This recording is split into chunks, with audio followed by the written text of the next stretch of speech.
আর আমাদের নবী সাহাবায়ে কেরাম খাজা বাবা আব্দুল কাদের জিলানী গৌসুল আজম মাইজভান্ডারির লাইনটা তো কোরআনের দলিল অনুসারে এদের জন্মদিন মৃত্যুদিন এদের সব কিছু এরা কবরেও জিন্দা আছে জোরে কোন সুবহানাল্লাহ। আর ওই খারিজি ওয়াহাবি দলের জন্ম নাই মৃত্যু নাই, তাদের শায়েকের মৃত্যু দিবসও নাই। তাদের শায়েকের মৃত্যু দিবসের মধ্যে ঈসা আলাই সব মাহফিল করে না। ঈসা আলাই সব হয়েছে আরবি শব্দ, আর উর্দু ফার্সিতে হয়েছে উরুস শরীফ। কি শরীফ? উরুস শরীফ। ঈসা আলাই সব তাদের নাই। তাদের বাপের মৃত্যুবার্ষিকীতে একটা মুরগি জবাই করি, কাউরে খাওয়ায় না।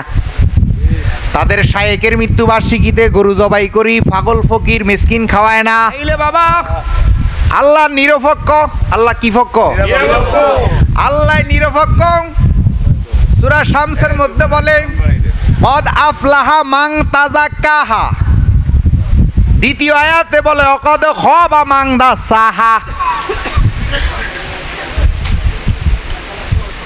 9 নম্বর আয়াতে বলে কদ আফলাহা মান তাযাক্কাহা মান যাক্কাহা। পরের আয়াতে বলে অকদ খাবা মান দাসাহা। কি কয়? যারা অন্তরকে পরিষ্কার করেছে তারা সফল কাম অর্জন করছে। দ্বিতীয় আয়াতে কইতেছে যারা অন্তরকে অপবিত্র করেছে তারা এই জাহান্নামে গেছে।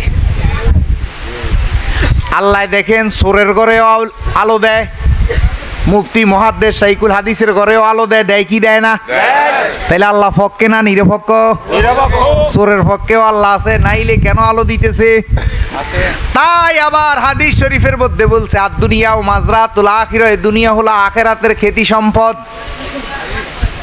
কামাই যেরকম কইরা যাইবেন সেই ফলটাই আখিরে ভোগ করবেন। আর আমাদের নবী সাহাবায়ে কেরাম খাজা বাবা আব্দুল কাদের জিলানী গৌসুল আজম মাইজভান্ডারির লাইনটা এইটা যে এই বাজারে দে কামাই ভালো, তার প্রমাণ হইল কোরআনের দলিল অনুসারে এদের জন্মদিন মৃত্যুদিন এদের সব কিছু এরা কবরেও জিন্দা আছে জোরে কোন সুবহানাল্লাহ। আর ওই খারিজি ওয়াহাবি দলের জন্ম নাই মৃত্যু নাই, তাদের শায়েকের মৃত্যু দিবসও নাই। তাদের শায়েকের মৃত্যু দিবসের মধ্যে ঈসা আলাই সব মাহফিল করে না। ঈসা আলাই সব হয়েছে আরবি শব্দ, আর উর্দু ফার্সিতে হয়েছে উরুস শরীফ। কি শরীফ? উরুস শরীফ। ঈসা আলাই সব তাদের নাই। তাদের বাপের মৃত্যুবার্ষিকীতে একটা মুরগি জবাই করি, কাউরে খাওয়ায় না। তাদের শায়েকের মৃত্যুবার্ষিকীতে গরু জবাই করি, পাগল ফকির মিসকিন খাওয়ায় না। তারা যে ধর্মশালা দিয়েছে ওই ধর্মশালার মধ্যে পাগল ফকির খাওয়ায় না। মাসে যারা বেতন দিতে পারবে আর কিছু এতিম রাখে, ওই এতিমদের নাম দিয়া জাকাত ফান্ডেকে টাকা উঠাইতে পারবে, এদের কে খাওয়ায়? হ্যাঁ, টিয়ারের চাইল উড়াইয়া ওদেরকে খাওয়াইবো। পাগল ফকির নিরীহ মানুষরে তারা খাওয়ায় না। তাইলে বাবা আপনার ছেলের যে আপনি মাসে 2000 টাকা বেতন দিয়া দিছেন, এই যে এক বেলা আরেক বেলার বাড়িতে যে খাইয়া আইলো ওই বেলার টাকাটা কি আপনার মাস শেষে কর্তন করছিনি?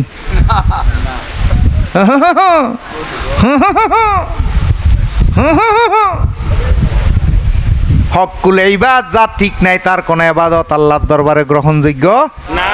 আপনি 1000 টাকা বেতন করে মাসে দিয়ে আসছেন, শুক্রবার বিয়ার দাওয়াত, মুসলমানের দাওয়াত এবং বিভিন্ন দাওয়াত দিয়ে যে মানুষের বাড়িতে বাড়িতে আপনার ফলাই খাইতেছে, কিন্তু আপনি তো বেতন ঠিকই দিতেছেন। হুজুরে বেতন মাস শেষে কর্তন করছে যে এক বেলা বাদ যে খায় নাই। এই কথাটা অনেক দুঃখের সহিত বলতেছি। এক মুফতি কইতেছে হুজুর 2 দিন যদি ছুটি বাড়াইয়া দেন, প্রত্যেক দিন আমার মাদ্রাসার খরচ হলো 30,000 টাকা করে একদিন খরচ যায়। তাইলে আমরা যদি 2 দিন মাদ্রাসা মহরমের নাম দিয়ে যদি বন্ধ রাখতে পারি তাইলে আমাদের 60,000 টাকা আমাদের লাভ হবে। দেখছেন নি অবস্থা জার্গের গো? চিন্তা করছেন নি? কই হিসাব 2 দিন বন্ধ রাখলে কত?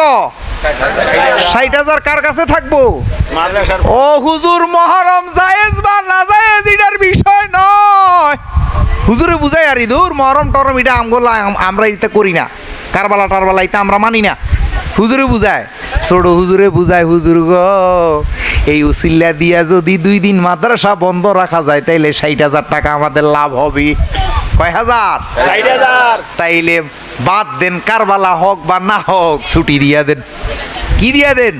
ছুটি দিয়ে দেন। ওই লাভের বেলায় আছে এতদিন মাজারের দান বাক্সার নেয়া হারাম, দেওয়া না জায়েজ। জন মাজার আর ভাঙতে পারে না, এখন কৌশল করি ডিসি সরোয়ারে দিয়া এখন মাজারের দান বাক্সার টাকা দিয়া মাদ্রাসা চালাইবো, এটা এখন হালাল? এটা কি হালাল। এই বাটফাতদের থেকে বাবা এরা রঞ্জে রঞ্জে রঞ্জে রঞ্জে কৌশলে ঢুকে গেছে।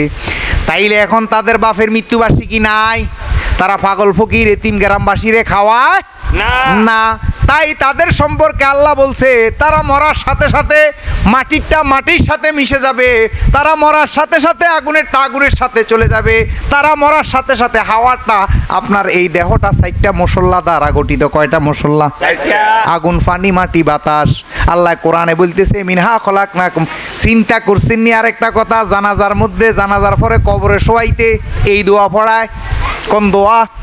মিনহা খলাকনাকুম। দেখবেন কবরে শোয়ানোর সময় সবাই পড়েন মিনহা খলাকনাকুম ওয়া ফিহা নুঈদুকুম ওয়া মিনহা পড়ায়নি? হরাই। কি ওইটা তো আল্লাহই কইছে, এইটা আল্লাহই কইছে যারা আমার নবীরে মানবে না, ওলি গাউস কুতুব মানবে না, তারা মরার সাথে সাথে তাদের মাটিরটা মাটির সাথে মিশে যাবে, আগুনেরটা আগুনের সাথে মিশে যাবে, হাওয়ারটা হাওয়ার সাথে মিশে যাবে, পানিরটা পানির সাথে মিশে যাবে। এটারা এখন বানাইছে দোয়া। এটার কি বানাইছে? দোয়া।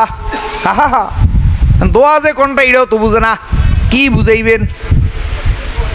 তাইলে আল্লাহ আবার আমাদের সম্পর্কে বলছে যারা ওলি মানবে, গাউস কুতুব মানবে, সলিহিন মানবে, সিদ্দিকিনদের সাথী হবে, যারা একজন প্রেমিকের সাথী হবে, সত্যবাদীর সাথী হবে, তারা কবরে জিন্দা থাকবে।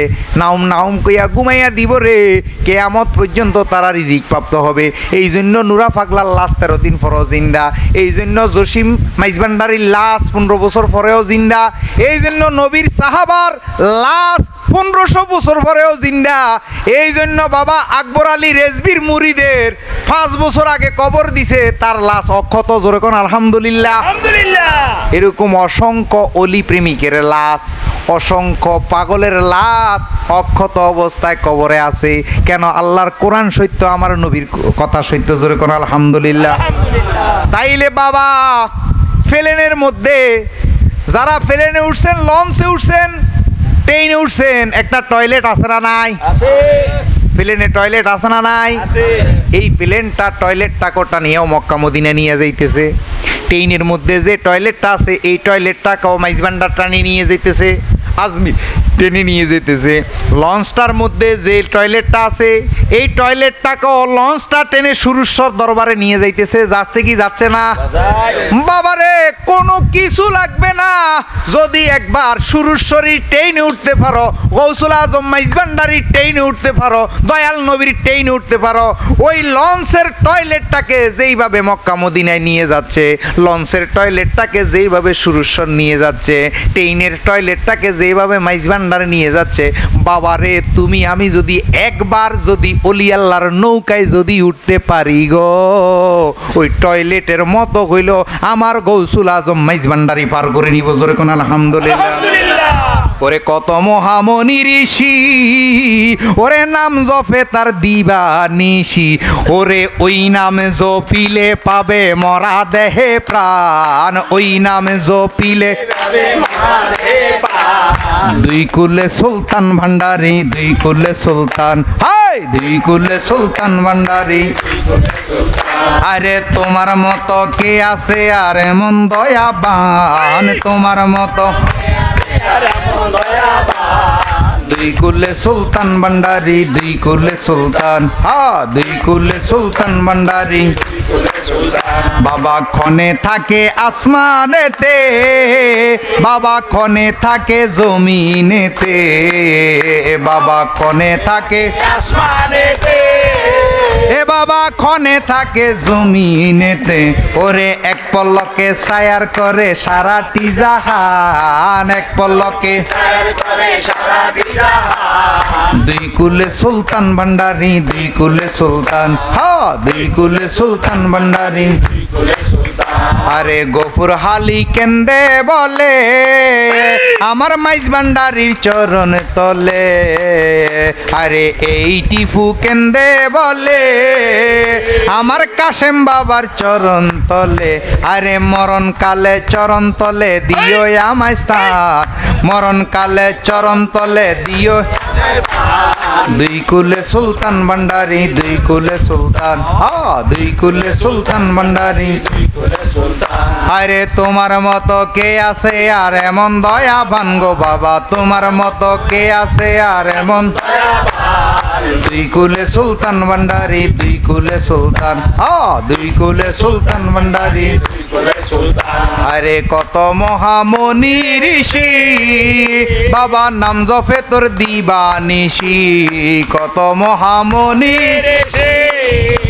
আরে নাম জফে তোর দিবানিশি আরে ভান্ডারির নাম ডাকলে পাবি মরা দেহে প্রাণ আরে কাশেম নাম ডাকলে পাবি মরা দুই কুলে সুলতান ভান্ডারি দুই কুলে সুলতান দুই কুলে সুলতান ভান্ডারি কালিমে তৈয়বা লা ইলাহা ইল্লাল্লাহু মুহাম্মাদুর রাসূলুল্লাহ সাল্লাল্লাহু আলাইহি ওয়াসাল্লাম